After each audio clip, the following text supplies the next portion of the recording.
Hello and welcome to the Harwood Report for February 5th, 2018, presented by Trade Academy. I am your host and the founder of Trade Academy, Keith Harwood. As always, we start with the disclosures. All services and content are provided for educational and information purposes only and are not intended as legal or financial advice. As a reminder, this is the way that I'm looking at the markets. Do not consider this to be a trade recommendation in any way, shape, or form. I'm going to go through all the equity indices, the bonds, gold, oil again. I want to talk a little bit about the VIX and what we're seeing there because this last few days has been an interesting and volatile market. The downside move is being attributed obviously to the non-farm payrolls data that was so good that it made people think that maybe we'd have 4 rate hikes in 2018, and thus bonds got hit and equities needed to reprice to adjust for those lower bond prices and higher bond yields. But at the end of the day, if this is driven by the economy doing so well that bonds had to trade lower, that shouldn't overall be a negative for the markets. If the economy starts to slow, they're going to only have 3 rate hikes. If the economy continues to be strong, we've now priced in a decent probability of 4 rate hikes, and equity markets should firm more. So I think we've actually reached a point where once this shop is over, we should start to see the market start to grind back higher as people start to recognize that good news is not actually bad news. It just meant that there had to be some money taken off the table from risk parity types that are long both stocks and bonds. Well, that portfolio started getting hit triggered some stops. We had a pullback. That creates the quote-unquote healthy pullback. This price action, as much as this price action alone I don't think was healthy, but overall it is healthy to get a pullback. This was done in a little bit more of a violent way than I think the market likes, but it will hopefully, in my view, set up the next leg higher in the market. It just needs to finish up this messiness that's happening over the last few days. Let's start with fear and greed. It's at 40 now. So last week it was pressing 80. 80 has been a high point for us. 40 down to 20 has been the low point. 20 is about as bad as it gets. With the market not actually experiencing bad news, I don't see us getting to 20. I think 40 or right around here is probably where we bottom out, much like we did a few months ago. So if that occurs, what does that mean? It means the VIX will start to fall and markets will start to rebound. That's what's really driving the fear indicator right now. An extreme fear in the VIX. You can see that that's extraordinary highs. Junk bond versus investment grade bond spreads have stayed high here, so that's not something new really. Put and call options, people are getting their hedges on with this market break. So with all of that in mind, I want to talk a little bit now about how I see these charts trading out and what my triggers are for getting back into a more aggressive bullish stance. For most of this year, for all of this year, the 10-day moving average has provided support. Things started to crack last week on the 30th. Got below the 10-day moving average, stayed there Thursday, and then, of course, Friday was the big bad day. This is going to create more trading opportunities in the short term, but it looks like we're going to find support here around the 50-day moving average and around this, the small volume thing. There's nothing really significant about here except for maybe the 50-day moving average. This would be my concerning level to break down to because that breaches the 50-day moving average, but there is some volume trade here from December around the 267.5 level. So if the 50-day moving average does not hold, which right now it's around 272, just below that, it'll be around 272 within the next couple days because that's rising at about 25 to 30 cents a day. If that doesn't hold, 267.5 is kind of my resting point for the next move higher. Because volatility is high, it's harder to trade that with outright options. I'll have to look at butterfly type structures. On the upside, if this does prove to hold, pretty quick move back to 280 could be in order. Maybe over the course of the next week. Get back to the high end of the range from this day, from the bad day. And if we take out the high of that day, then we're right back into bull mode looking to press for a new all-time high. Do I think we're going to get a new all-time high in the next week? Absolutely not. That would be pretty ridiculous to see a rally all the way back, $13 higher from here, $12.5, $13 higher from here in SPY. It'd be 5%. Just about. That's just not really in my in the cards here for me. But if we start to see a move back towards 280, we should start to see some people that bought this dip looking to sell, some people that were long up here just trying to get out closer to a scratch. That creates a little bit of consolidation, and then that sets up the next run higher. I don't want to see crashing moves like we had on Friday. Today is a lot less than that. We really need to see that bounce back. If we trade it back above Friday's high and start trading a little bit of volume there, then that sets us up for, I think, a good run tomorrow. So I want to see a close above yesterday's high, Friday's high, a little bit more trading in that range, and then that could position us for a move towards 278 or 279 by Wednesday. That's a decent move, 2% in 2 days. Obviously, we had that on Friday basically with the break, but that gets us back into a little bit more of a confident marketplace. To trade something like this, I have to look at the volatility, of course, and volatility in S&Ps is incredibly high relative to recent norms. So long term, the VIX has been much higher. In the last 2 years, we've seen vol as high as right here was about 19 right before the election. We got to 21-ish back in June of 2016. But right now, this is happening with good news. This was happening because people were afraid of what might happen with an election result, how bad that could be for the market. It was very bullish for the market and then end. But that was what was driving that fear of a future event. There's nothing in the economy that I think should be driving this fear to be this high. So I think volatility is going to come down. And if I think that volatility is going to come down and the market's going to bounce back, that is positioned perfectly for a butterfly. So where I can look here is at the February 16th volatility. You can see that that's about as high as you get in the front here. I don't want to necessarily play for Wednesday options or this Friday because it may take a little longer. But if I go to next Friday, I can very easily play for that move back to 280 with a simple structure. So I pull up a complex. Where's this thing? There we go. This February 16th, 275, 280, 285 call butterfly. It's worth $1.45 right now.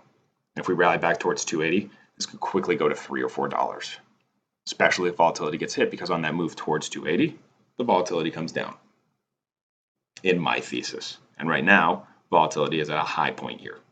So I don't think the volatility is going to be anywhere near 17.5. It may be closer to that 14.5 level, or maybe even a little bit lower of where the implied volatility is there. And the reason that I do this as a butterfly is because I don't necessarily want to have naked upside risk in case the market just continues to take off. And I don't want to do a call spread because the call spread leverage is just not as much. I can pay 210 for a call spread, or cheapen my my structure by about 30% of the cost and turn it into a butterfly instead, where I have full protection and I'm playing for the move back to the level that I think that the market's going to slow down anyway. So that's what I'm looking at in SPY as a call butterfly here. Close that one up and go to the next index here. We'll start with IWM. Here we go. IWM is obviously the worst of the group. It's in that consolidation area here from where we traded in December. There's a decent amount of volume here where we're consolidating. The next level lower would be down here towards about 150, where we had a lot of consolidation back in October. IWM should benefit from stronger yields. One of the bigger components of IWM is financials. So IWM shouldn't actually, to me, be the weakest performer, but the market's doing it anyway.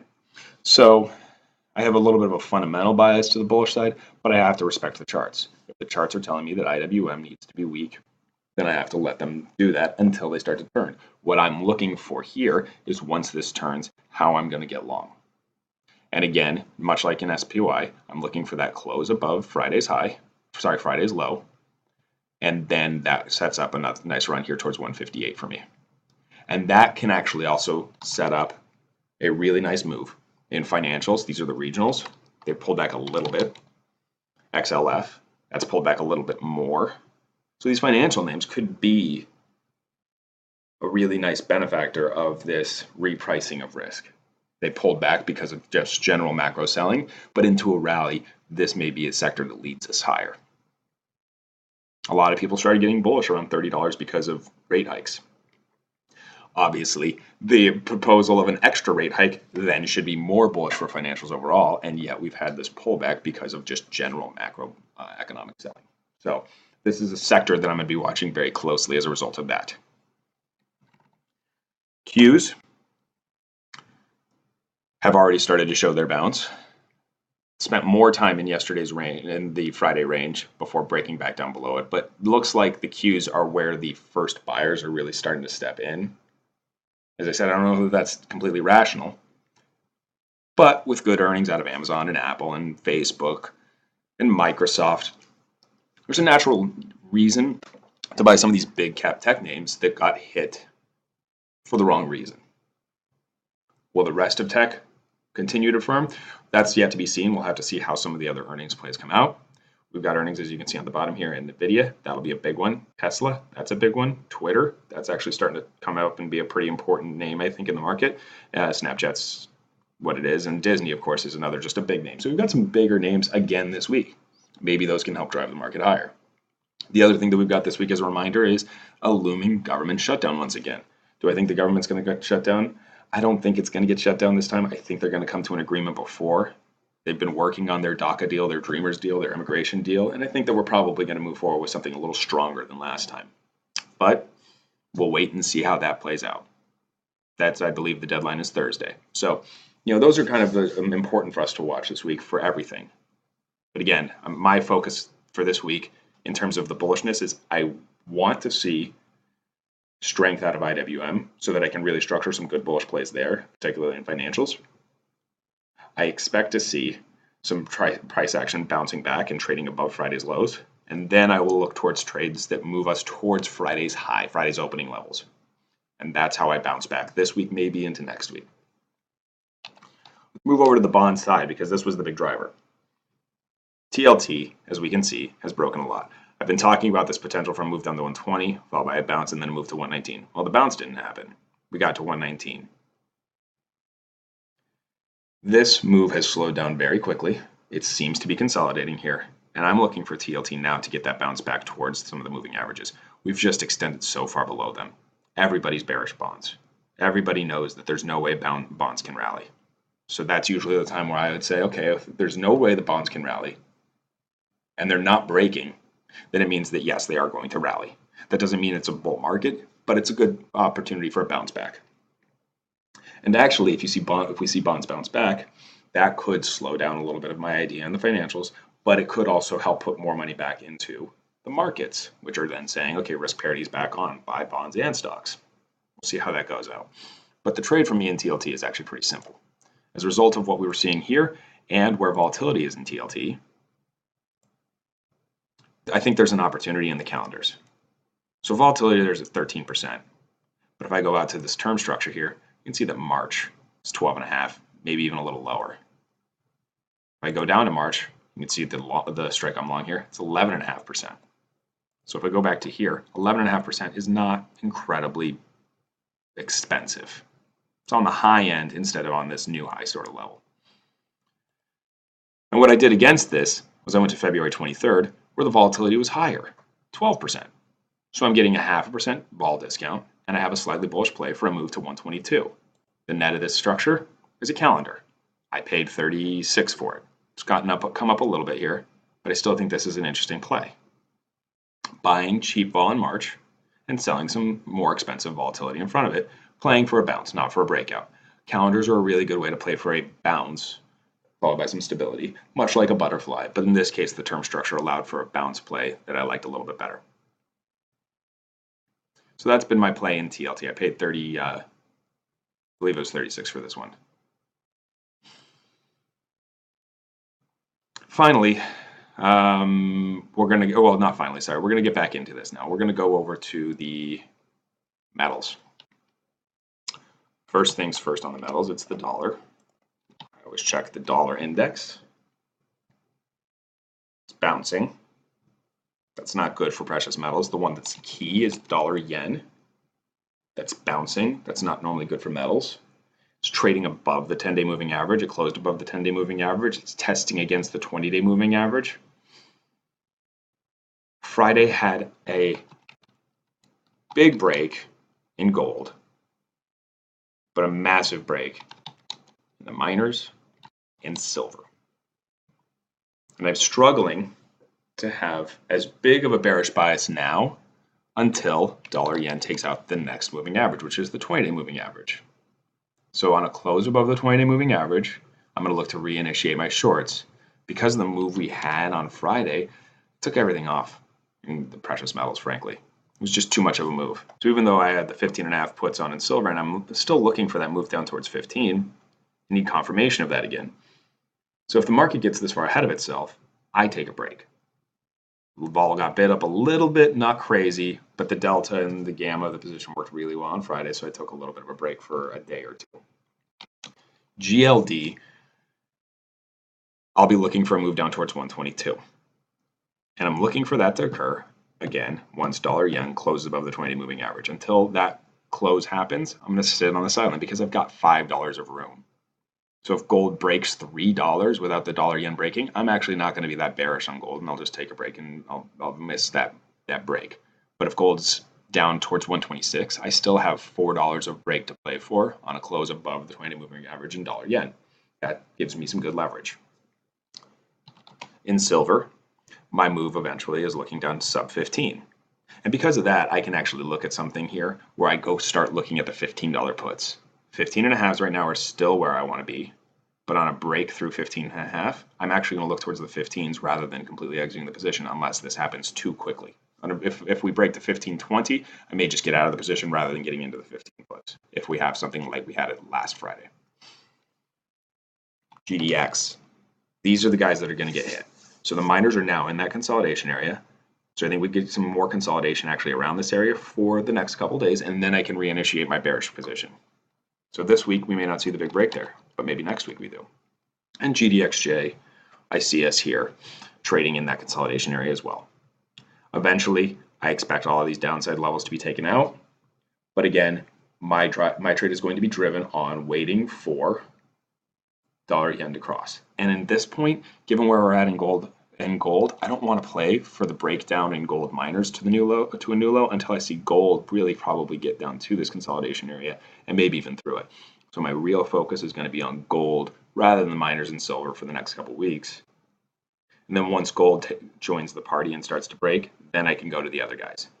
And if dollar yen firms from here, weakens from here and gets back below the 10-day moving average, well, we've got a potential for a nice breakdown here, and I'm going to have to look towards the long side, and I'll start with the miners because they have underperformed a little bit, and there is some really good leverage in the miners. Volatility there has been very cheap historically on the multi-year basis. And if dollar yen does that, I can get some really good leverage out of buying some GDX or GDXJ calls outright, month expiration. I'll talk through more of that in the premium product, but for today, I'm just going to talk a little more on the charts here, and I'm going to do one final trade for you guys in oil. USO. A very minor pullback, testing the 20-day moving average once again. That was support last week, followed by the nice bounce. XLE. Below the 50-day moving average because of this massive liquidation in the markets. And pressing towards the 100-day moving average. OIH held at the 50-day moving average. That's a little out of character for OIH relative to XLE. Traditionally, we see XLE holding a little bit better and OIH breaking a little bit more aggressively because OIH is more leveraged. But maybe because OIH is more leveraged, people are recognizing that that's a place to hold a little safer long since USO isn't breaking. And over the long run, XLE had made a new 52-week high on the last rally to 78, and now has had a 10% pullback.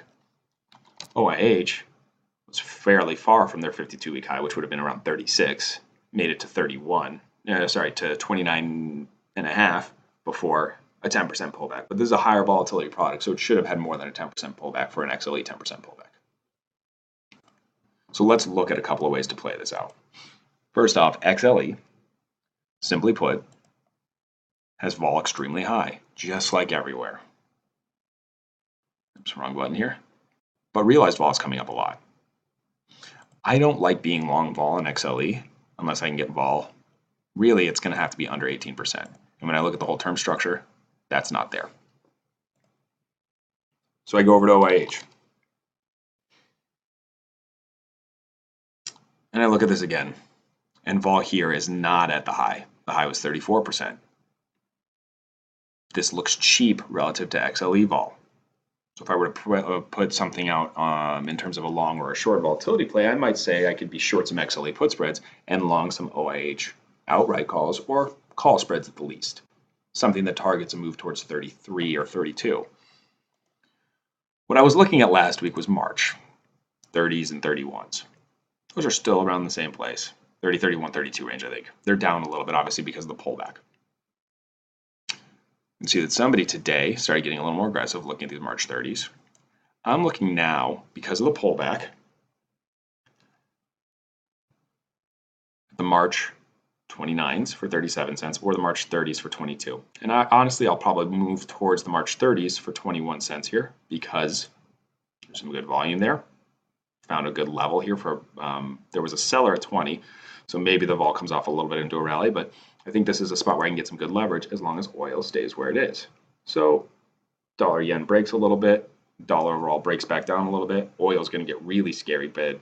That could create a massive bid for OIH, and then the March 30s can be my play there. If this move starts happening, I don't want to go into these overly expensive terms. So the March I like at 32%, but I can also get into February 23rd and look for some 32% vol there for us closer to at the money strike if I need more gamma. And that's where I'd look at these February 23rd, 28.5 calls for 23 cents. But for now, my focus is going to be on starting to build up some of these March 30s for 22. We're finally at that level where I think that this can start to provide some leverage for me.